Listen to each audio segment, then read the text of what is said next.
ñun faruñoo benn parti politique ñun ànduñoo benn parti politique bokkuñu benn parti politique principe ak idéologie projet bi mu yor loolu lañu adhéré di ko défendre depuis boobu ñu bëri sax comprendre guñu ñu koy défendre gëm ko te moom lañ gëm ba tey mais dañ koy wax lu leer ne ko combat bi moom taxul ñu jug bi ñuy jug xamuñu ko kon moom warul téye suñu combat dañ koy wax ni ko na génn def déclaration woo Sénégal yëpp ñu daje Obélix samedi ba pare ñun dañuy continuer combat bi loolu lañ koy wax na ko def parce que askan wi ñoom ay mindaanu askan wi lañ il faut ñu xam loolu il faut Sénégalais yi bàyyi di topp nit ba fàtte principe bi ñu ko toppee ñun Sénégal moo tax ñu topp ku ñuy topp kenn nekkul kenn supérieur kenn te ay doomu jàmbur ñoo dee kon doomu jàmbur warut a dee ba pare Macky Sall di continuer di nekk ci pouvoir bi c'est pas normal te loolu ñun duñ ko nangu.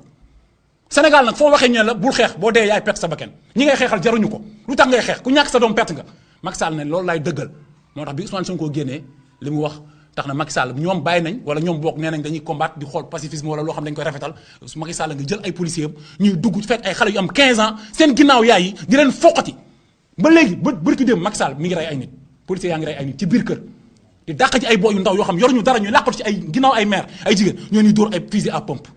Macky Sall criminel la faut le dire ñu wax ko respecté wul askan wi faalewu leen même bi muy def discours sax dafa fexe woon mu nouvel ordre mondial ne ñoom la àndal takk pin si góor jigéenam di ko wane qu'on se dise la vérité Macky Sall du suñu président parce que respecté wul askan wi fi mu yemoon ak ñun nag fi mu mënoon yem mooy li mu rey ay doomu Sénégal te il est le responsable li xew yëpp il est le responsable Ousmane Sonko nag loolu mooy cadre bi ñu ko wax ne ko na génn def déclaration bi ñun nag ñaanuñu kenn dañoo jàpp ne ñoom askan wi lañ fi nekkal te Ousmane Sonko ñun Sénégalais dañoo am yaakaar ci moom te lu ñu gëm la te yaakaar boobu mooy tax ñu ko wax ni ko na génn def déclaration wan Sénégalais yi ne leen xeex bi dellu si ginnaaw que samedi incha allah moom dina teew foofu ci manifestation bi te mi ngi woo Sénégalais yëpp ñu ñëw ci manifestation bi loolu mooy kàddu yi ñu doon wax Ousmane Sonko ak li ñuy wax Macky Sall léegi nag Macky Sall kàddu yi ñu koy wax mooy li ma koy daanele ba ñu soril mooy Clédor Sène Assane Diouf Guy Marius Sagna ak képp ku jot ni ku ñu jàpp ci kaso bi jàpp nañ 500 jeunes 150 démb rek defeere nañ ay jeunes yu am 15 ans ay jeunes yu am 15 ans 14 ans ay 3 mois koo xam ne ñoo xam ne dañu war a def bac seen i parents yi woo ku ne fu nekk Kaolack Louga Tambacounda kan mooy taxawu xale yooyu suba xale yi bu ñu leen wooyee dañu war a génnaat te li tax ñu génnaat mooy askan wi ñun ñu jug wan leen ni li ñu doon xeex perte ñu ko ñi dee seen doom ñu wan leen ni ñoom seen doom yi dañoo dee ci nii moo gën dee ci gaal gi kon loolu mooy message bi ñoo ni gërëm di leen sant wa salaatu wa salaam ala rasulullah.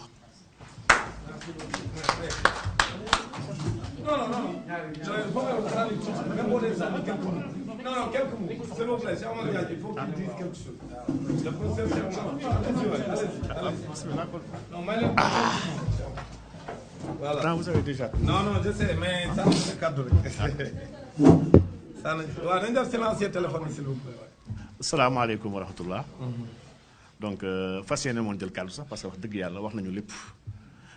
peut-être soo amee message bi may jàllale suñu kilifa diine yi. kilifa diine yi pour yëgloo leen ni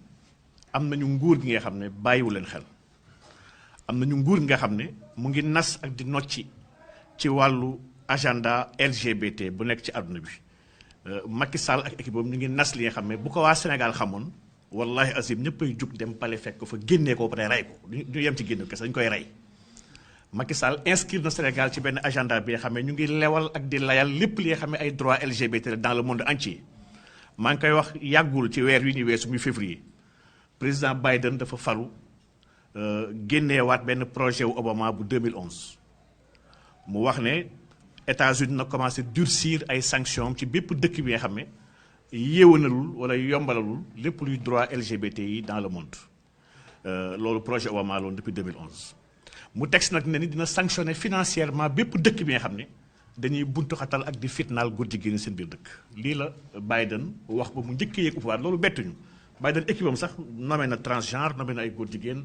moom il est acquis à la cause LGBT avant mu yëg au pouvoir ba mu waxee loolu nag wax sanction financières yi wax restriction visa yi wax gelé avoir financier leader politique yi nekk si dëkkam yëpp nga xam ne fas yéene na ko jëfandikoo pour contraindre dëkk yi ñu mën a yéwanal ak yombalal góor jigéen seen bu si topp États-Unis dafa dimbali Sénégal par l'USAID jox Sénégal lu ëpp 300 milliards 325 milliards Sénégal bu nekkoon si logique gu xeex LGBT Biden du ko dimbal boobu maanaam du wax ni nañu punir képp kuy xeex ba pare une semaine après muy neexal Sénégal ñu dañoo war a poser question Sénégal fan la toll ci agenda boobu may wax ni PGA nga xam ne c'est une union internationale des parlementaires pour yoonal góor jigéen Sénégal gi yónni na fa 3 wala 5 ndawam yoo xam ne ñoo fa représenté Sénégal à notre insu. Ils sont 1350 députés dans le monde entier yoo xam ne ñu ngi leen di waajal ci comment préparer des lois qui sont douces, des lois yoo xam ne qui sont presque incomprises pour di ko distiller dans l'appareil judiciaire de ces pays là pour waajal avènement góor jigéen yi ci àdduna bi yëpp. ndax aujourd'hui lobby international la ànd ak ay milliards yu bëree bëri fas yéene forcé ko dëkk yëpp yi nga xam ne dañ koy bañ ñun Sénégal Macky Sall sàcc na mook ay rakam suñu pétrole méttiwuñu ndax xam nañ ni nañ ko dabu ji ndax bu dee am nañu ay puits yi nga xam ne puits yu illimité la xam nañu bu ci sàccee pendant 3 4 5 ans wàññiwul Sénégal Macky Sall sàcc na zircon sàcc na pétrole joxe na ay licences yoo xam ne xam nañu mën ko annulé ndax géej googu du ñoo ko moom waaye nag su fekkee ni suñu ay valeur suñu diine la Macky Sall instant yi nekk di yàq lii mëntuñ ko dabuwaat lii Macky Sall mu ngi koy waajal depuis ba mu ñëwee au pouvoir barki démb maa ngi koy fàttali ne ba mu ñëwee 2013 premier EPU mooy examen périodique universel bi nga xam ne Nations Unies daf koy chaque année di convoquer dëkk yëpp leen laaj fan ngeen toll ci góor jigéen yéen ñëpp ngeen ko consulter en ligne Sénégal saa yu demee dafay wéral que ñun sonluñu góor jigéen ñi amul benn loi bu tere góor jigéen te ñu ngi leen di dimbali. Macky Sall saa yu demee bitim réew bu ñu ko laaj ci góor jigéen dafay xamale carrément ni góor jigéen ñi bu leen neexee manifester bu leen neexee def lu leen neex ñun gouvernement bi du leen def dara moom leeral na ni gouvernement bi il n'a pas de problème avec les góor jigéen moom le peuple la bàyyee opinion nationale leen nag le peuple moom xaw ma si dara waaye ñun état bi mu leen def dara ñun. donc Macky Sall inscrire na Sénégal ci benn agenda bi nga xam ne agenda bu satanique la agenda góor jigéen bu mag la bi nga xam ne code de la presse barkaati démb bu ñuy tudd ñu ngi siy tudd orientation sexuelle ànd nañ fi genre. dugal ko ci mboolem ministère ba defal ko sax ministère du genre ba tey sénégalais yi waxtaan ñu si change nañu permis de conduire changer sexe tuddee ko genre defar na fi constitution bind fi nouveau droit ba pare interpellé wul kenn ba tey def na fi benn plan national bi nga xam ne pour l'équité et le genre di waxu société sans discrimination d'ici 2026 taxaw na ak président Obama ne ko Sénégal pareegul wax ko du ma sa pare dafa ne il n'est pas encore prêt ñu war a xam nag kon quelles sont les stratégies que le Sénégal est en train de mettre en œuvre aujourd'hui pour préparer une société sans discrimination où les LGBTI auront libre droit de se marier et de vaquer à leurs occupations comme dans tous les pays du monde. Aujourd'hui lii mooy suñu problème bu gën a ngand bi nga xam ne lii haute trahison la ci wàllu ndono mag ñi ci wàllu diine ci wàllu suñu valeur yi nga xam ne Macky Sall daf ñu ko def te duñ ko baal abadan dama ne sëriñ sëpp nag suñu comprendre li xew te nag wax dëgg yàlla njort nañ ñu ngi koy waajal ndax weer gi ñu génn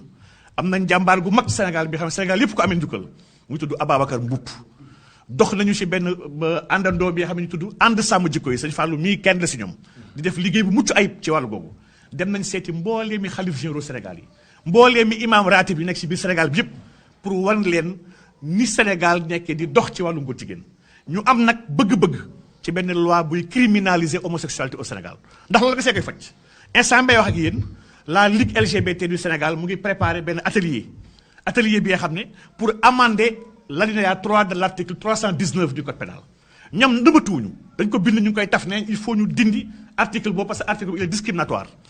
acte contre nature yi ñoom kese la visa ñoom ne dañoo am droit dund ndax Sénégal a signé ay traités yi nga xam ne wax ni kenn du inquiété kenn ci orientation sexuelle am ci appartenance politique am ci religion am ci race am ak ci ethnie am li effectivement Sénégal moo ko signé waaye nag dañuy fàttali Macky Sall di fàttali ñëpp ñi nga xam ne ñoom ñoo fi toogal ñooñu Sénégal réew la bi nga xam ne réewu diine la réew ñi ko sos samp ko diine moo ñu boole te suñu diine dafa bañ góor jigéen islam buggul góor jigéen christianisme buggul góor jigéen suñu ay aada buggul góor jigéen maanaam ñun homosexuel du suñu tradition du suñu histoire du suñu culture te bokkul suñu religion dama ne fii ba àdduna tukki laax du ñu nangu góor jigéen am Sénégal te trahison bii nag mooy trahison bu gën a mag bi nga xam ne mënuñu koo baal ñun Macky Sall ci dox bu muy dox ci góor jigéen ñi ci dox bu muy dox ci yéwénal góor jigéen ñi moom ci moom fàttali naa ne campagne am sax ay góor jigéen ñoo ko financé ba ma gisee ministre mi di waxu force occulte ak waxu terroriste les vraies forces occultes sont avec Macky Sall ces forces occultes là sont des homosexuels yoo xam ne dañoo financé campagne Macky Sall dañoo ànd ak moom ci biir réew mi ba obligé ko mu nommé ay ministres yoo xam ne ministre góor jigéen lañu ñëpp xam Macky Sall gouvernement bi mooy gouvernement bu gën a catastrophique ci histoire Sénégal lépp genn wàll ministre mi ay góor jigéen lañu c'est des homosexuels waxuma waxu ils sont pro c'est des homosexuels Macky Sall ci moom c'est des homosexuels ñoo ko tabb ñoo ko dimbali ñoo ko financé ak seen alal gu bëree bëri nag ba tax si waxu nemmeeku tuur yéen opposants yi waxu ñeneen ñi na wax moom ñoom Bertrand Delanoë bu ñëw déplacé wu ñëw ba fii Sénégal di góor jigéen bu mag moo nekkoon maire Paris góor jigéen la bu marié carrément ak un Sud-Afrique dem na ba Afrique du Sud pour marié wu bien avant la loi de mariage pour tous en 2013 kii dafa déplacé wu bàyyi léppam ñëw fii campagne Macky Sall mooy candidat am Macky Sall ñaar ñoo bokk ay valeurs yoo xam ne valeurs yooyu mënu koo wax may wax ne Macky Sall bu ñu ko nommé ki mu njëkk décoré ci ordre du chevalier ordre du lion bi Sénégal am en décembre ba pare def ko ci 10 décembre nga xam ne mooy journée droit de l'homme bi nga xam ne ñoom dañu koy xeex instant yi Bertrand Delanoë la Macky Sall njëkk tabb et loolu ça veut tout dire 10 décembre boobu aujourd'hui la loi lu ñuy wax les droits de l'homme mu ngi am benn vision bu bees bu mu am ndax léegi dans les droits de l'homme dafa am benn dimension bi nga xam ne d'orientation sexuelle buñ ci boole ñoom parce que ñoo jàpp ni droit la le droit de disposer de son corps bokk na ci droit wu changer sexe bokk na ci droit sëy ku la neex ndax lii àdduna bi foofu la tollu jamono bii damay nag Macky Sall mu ngi ciy liggéey bu jéggi dayo ba pare liggéeyu suuf la daan mi waxtaan na ci wàllu éducation sexuelle nu ko ñoom UNESCO ak ñoom PNUD di liggéeyee pour commencer jàngal xale yi mbiru sëy ñu commencé bëgg jàngal ci éducation bi ñu mën a leeralee xale yi ay tolérance am na seen matière bi ñu defal sax primaire tuddee ko ñu ko tuddee sax vivre ensemble pour préparer xale yi vers la tolérance préparer xale yi ñu bañ a condamner cette société là condamner góor jigéen dama ne lii sëriñ si war nañu koo xam suñu xalif généraux yi maa ngi leen si woo di leen ñaan ñu jouer jël seen responsabilité baax na ñuy woo président di wasu àq ak moom waaye woo bi nañ koo woo ci penc mi dama ne ñun modèle bi nga xam ne Sénégal yëpp a ngi koy jooy ba tey modèle bu mel ni El Hadj Abdoul Aziz Dabakh la kii nekkul woon di woote téléphone si suuf nekkul woon di yónnee émissaire dafay woo presse bi woo askan bi wax bëgg-bëggam wax li mu xalaat loolu la ñuy xaar suñu kilifa diine yi nañu wax ci kaw pour ñun ñëpp ñuy xam suñu kilifa yi lan la ñu wax ak naka lañ ko waxee pour ñu mën a taxaw nag xeexal leen ndax ñun ñooy seen i doom ñun ñooy seen i ndaw ñun ñooy seen i loxo ñooñu war a defal li nga xam ne ñoom aujourd'hui ñoom dañu war a ñaanal rek waaye réew mi sàmm réew mi li taxoon El Hadj Malick nekk fi Serigne Touba ñëw fi Baye Niass nekk fi ñoom Baye Boukounta ñoom Limamou ñii ñëpp il voulait une société de valeur une société de principe une société bi nga xam ne dañu koo teg ci jàngale yoon ci Yàlla Muhammad sallallahu alayhi wasallam te gëwma ni jàngale yoon ci Yàlla Muhammad sallallahu alayhi wasallam jàngal la buy woote ci góor jigéen gëwma loolu gëwma ni jàngale yoon ci Yàlla Muhammad sallallahu alayhi wasallam jàngale la bi nga xam ne ñuy woo ci mal gouvernance ci sàcc alalu askan wi ci parparloo ci am ñoo fal ak ñenn ñoo folli ci foowee alalu mbooloo alal bu ñëpp bokk ak ci wax di fenn ci penc mi ministre yëpp jamono bii dafa mel ni kaddu amatul Sénégal kilifa bu leng mooy taxaw ci biir mbooloo di wax di fenn askanam ma ne un gouvernement sérieux ne ment pas son peuple un gouvernement sérieux ne méprise pas son peuple un gouvernement sérieux doit du respect à son peuple dama ne gouvernement bi suñu ay ndaw kese suñuy mindaan lañu ñun ñoo leen liggéeyloo bañ na ko pouvoir exécutif la tudd ils doivent exécuter nos commandements et nos volontés bu ñu demee ba changer bañ ci nekk ay gouvernants bëgg nekk ay monarques on doit sortir pour leen dire arrête te incha allah ci marche boobu ñu nekk ci dimension bi ñu nekk